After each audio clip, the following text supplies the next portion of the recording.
Bonjour à tous, j'espère que vous allez bien. On se retrouve aujourd'hui pour une vidéo sur Angèle et Maëva Martinez qui clashent très fort Dylan après le scandale de trafic d'enfants. Comme vous le savez, Dylan s'est retrouvé cette semaine au cœur d'un énorme scandale après que Booba ait balancé des audiochocs de lui. On entend le candidat de télé-réalité tenir des propos graves. Il parlait de monnayer une adoption, puis de ramener illégalement en France une petite fille malgache. Choqués, Angèle et Maëva réagissent à cette histoire et taclent très fort Dylan. Les deux ex-candidates de télé-réalité pointent notamment du doigt l'hypocrisie de ce dernier par rapport à la religion. N'hésitez pas à vous abonner à la chaîne si ce n'est pas déjà fait et à liker et commenter cette vidéo pour me soutenir. Merci beaucoup et à très vite pour une nouvelle vidéo. Je sais que c'est mal, mais au vu des circonstances, j'ai explosé de rire quand j'ai vu ce tweet. Non, certain, le culot, vraiment. C'est comme si El Manquino Internationalo faisait une prévention sur le harcèlement.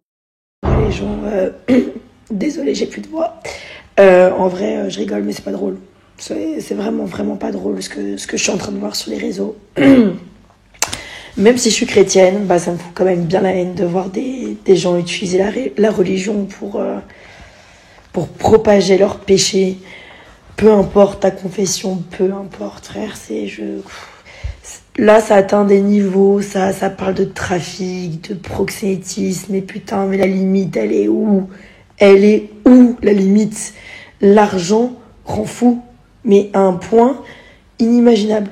Chaque jour que Dieu fait, chaque jour, on en découvre des vertes et des pas mûres. Enfin, ça va dans le trash encore plus et on s'enfonce dans la décadence. En fait, vaut mieux vraiment rire qu'en pleurer parce que à ce stade-là, on est vraiment dans une espèce d'hôpital psychiatrique à ciel ouvert. Quand tu vas sur les réseaux, je comprends pas. Je comprends plus. Voilà, je comprends plus l'espèce humaine. Ok, t'as besoin de fric. Ok, t'es né dans la misère. Tu vois, j'essaye de me mettre à leur place. Tu vois, t'es né dans une misère profonde. T'as été en manque de tout. T'es prêt à tout. Mais de trafic d'enfants, de voler des handicapés. Non, je comprends pas. Je comprends pas. Mon frère, si t'as besoin d'argent, t'éteins ton téléphone et tu vas bosser. Comme tout le monde, en fait. Tu vois, tout le monde autour de toi.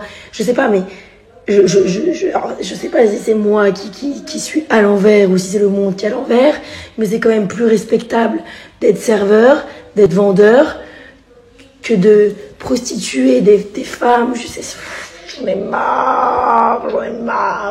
Et tout ce beau monde qui est en plus protégé par le roi du PAF, n'est-ce pas, hein? Parce que c'est un lobby, hein, on va pas se le cacher. Au bout d'un moment, les mecs, faut sortir les termes. C'est un lobby, tout ça, ils se protègent tous entre eux. Et c'est pas que des gens de télé-réalité, hein, évidemment, vous en doutez, c'est des gens un peu plus hauts. Réveillez-vous les mecs, éteignez votre télé et protégez vos enfants. Je suis en vacances, je vois ça, je suis horrifiée parce que j'ai des nièces et je cogite et je me dis putain, mais quand même le monde dans lequel on est. Et moi j'ai participé à ça aussi indirectement, même si je me suis retirée de mon plein gré. Mais quand même, j'ai ma part de culpabilité en moi.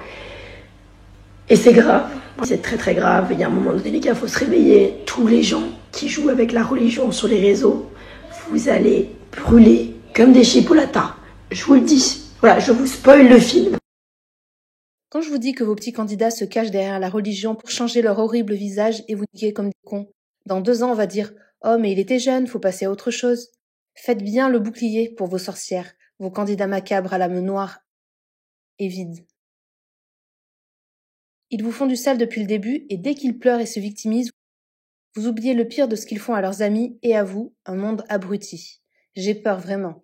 Donner du pouvoir à des connards, se plaindre d'eux mais les aduler et les suivre. C'est marrant, c'est vraiment pas nouveau. Ça en va de même pour la politique et tellement d'autres choses. Cette hypocrisie. Finalement, qui sont les pires?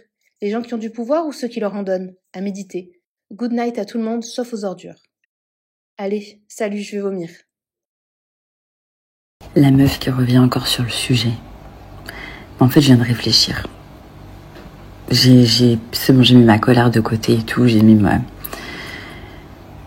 été outrée. Mais je suis outrée des fois et du coup je parle vite. Mais en vrai, j'ai vraiment de la peine pour tous ces gens-là. Et je me rends compte que vraiment cette soif inébranlable de notoriété, d'argent, de pouvoir. Déjà, elle est due à des gros manques intérieurs. Voilà, il y a un gros vide intérieur dans ces gens-là déjà dès le départ. Et quand ils atteignent un petit peu de pouvoir et qu'ils en veulent encore plus et encore plus, ben, ils en perdent leur âme, quoi. Il n'y a plus rien. C'est une vie vide de sens. Elle n'a qu'un but, un seul et unique but, qui sera jamais satisfait d'ailleurs.